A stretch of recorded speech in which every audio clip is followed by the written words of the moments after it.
Hey everybody, welcome to our last 10 talk on Mind Matters. I hope that you've enjoyed it. We've talked about a bunch of things along the way, and I hope you found some great helps and tools that you can use when you're dealing with mental health issues, or even how to do self-care. And I hope you've been enjoying the workshop that we've done. Some of you have watched already, some of you are going to be attending it real soon. And we hope that it's really made a difference for you. Well, today in our 10 talk, I'm doing something different. I've talked about getting professional help all the way along, and I was trying my hardest to actually get my therapist to come and do an interview with me on Zoom, just so that I could introduce him to you guys, because I think he's awesome. And it just worked out. I had it all lined up, but then it fell through. So I got somebody else that I know, and it is actually my uncle, who works as a clinical counselor. And I'm going to interview him, and he's a great guy. And I hope you can learn something about it and figure out what it's like to meet a real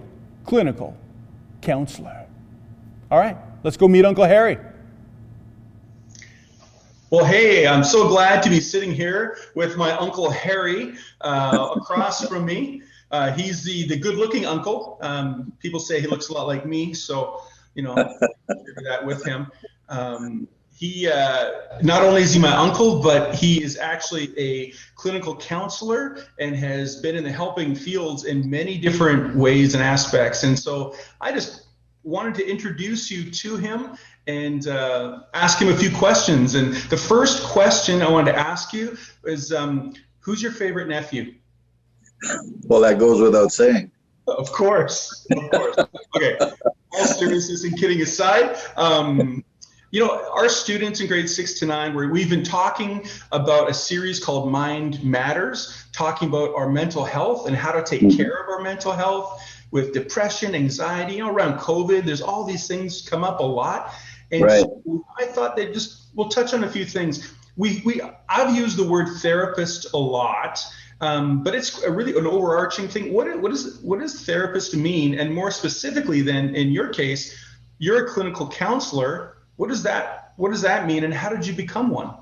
The term therapist covers a number of different roles. So, for example, you could have a physiotherapist. So that's someone who helps in the flexibility of your muscles and your exactly. And so it relates to the physical. We think of therapists often as in counseling kind of roles. So a therapist is a healer, it's a helper. And psychoanalyst, you might have heard of a psychoanalyst. That's someone who's a therapist who handles thinking processes primarily, emotional concerns primarily.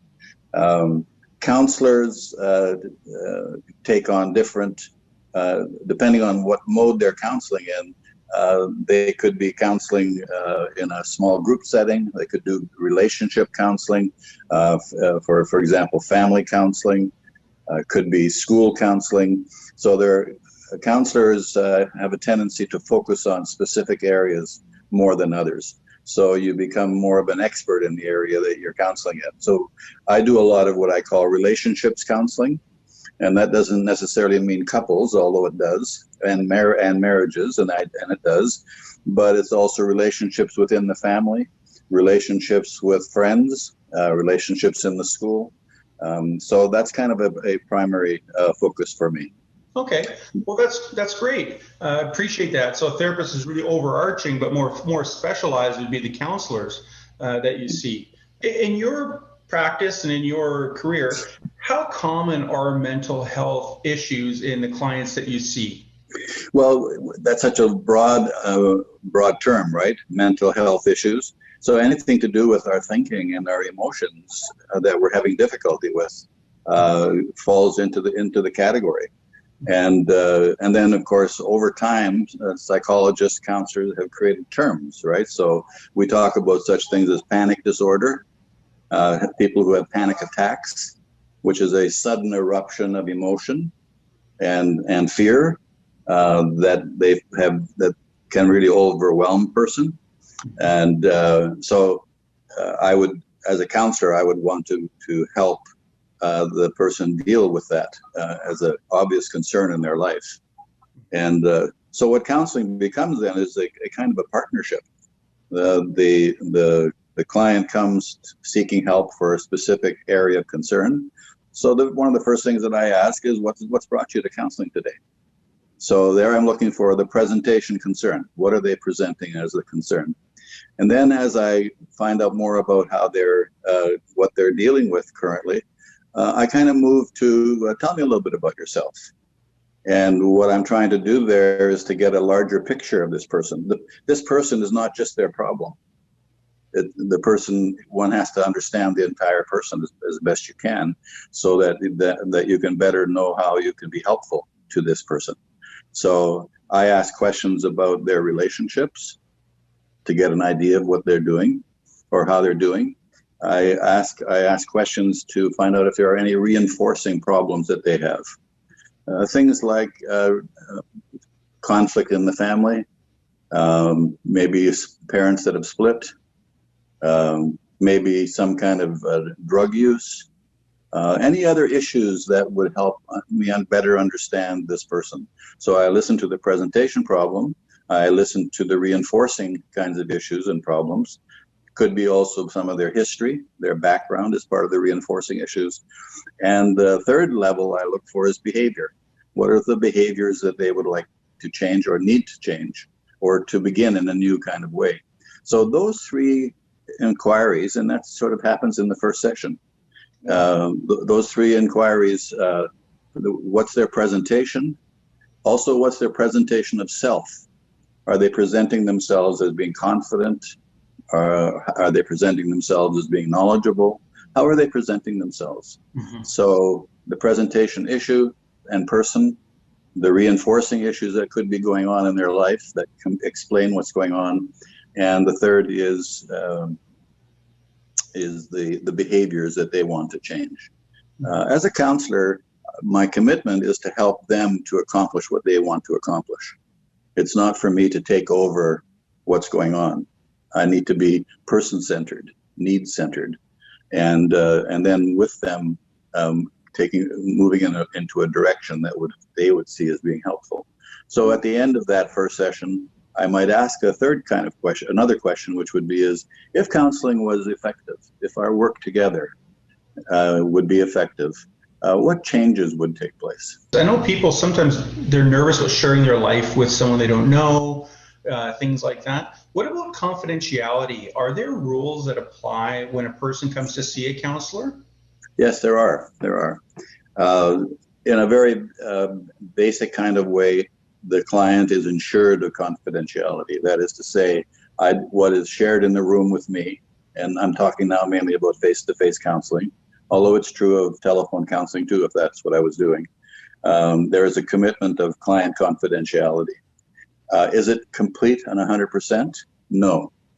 And in other words, there are limits to the confidentiality. It covers virtually everything, but if I knew that if you were my client, if I knew that you could harm yourself or hurt yourself, I would not keep confidence about that. Or if I thought that you were going to hurt somebody else, harm somebody else, or something significantly illegal, then those are the boundaries for client counselor privilege. Yeah, and that sounds pretty understandable, right? And even in that, you're caring for the person still. Exactly. Right. Exactly. So, yeah. No, I can understand that. If someone was going to come and see you as a counselor, let's say for the first time, one of our students or their families or someone, what do they expect in terms of coming to see a counselor? Well, usually I receive a call from somebody who's referring a person to me, or it could be a direct call.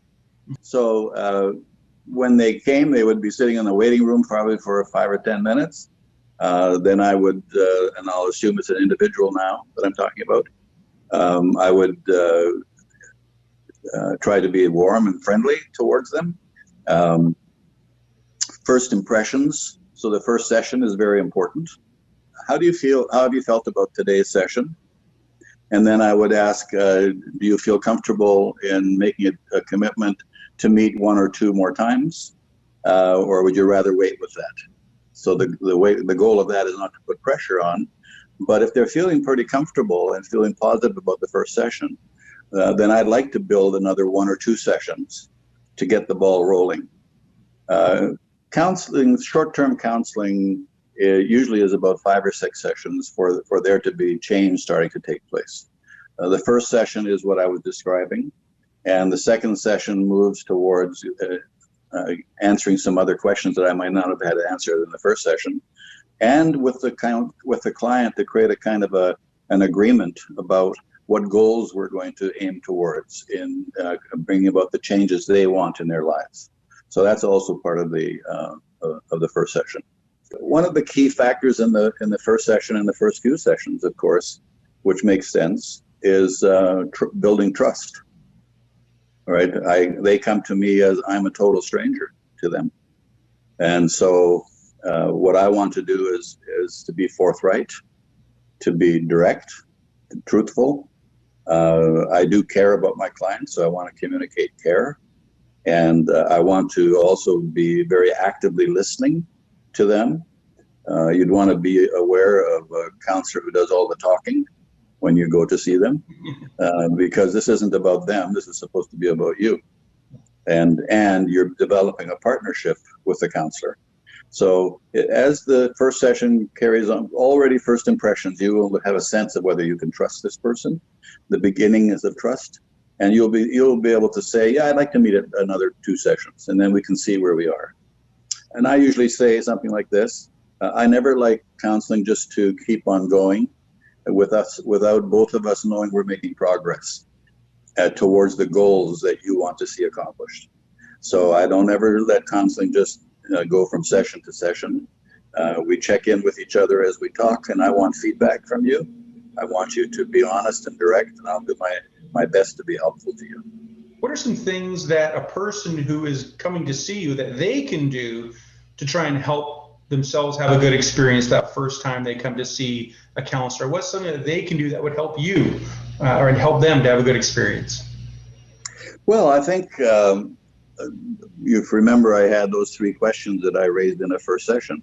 It would be quite nice if when a person came to me for counseling that they might have made a few notes themselves about telling me about themselves, telling me about what behaviors or what their concerns are. And there could be more than 1, 2 or 3. And to give me maybe some information about their relationships, like are they in a family? Do they have friends? Or do they feel isolated? What are their relationships? What kind of things engage them? Like what are their hobbies? Yeah. If they're working, what kind of work do they do? What are the work relationships like? So just a bit of a sheet at the top of the list is what are the main things I want to have help with, and then the other information is information about myself. And if a client brought that to a session, that would be very helpful for both people. Yeah, well, that's great. Well, thank you very much just for opening up and sharing just about what it means to be a counselor and what people can expect if they were going to go to a counselor. We're really encouraging our students that if they're struggling in any way, that it's better to go to seek help faster than it is to wait.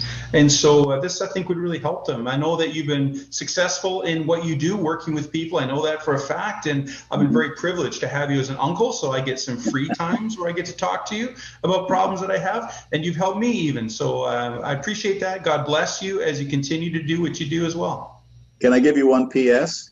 Sure, give me a PS.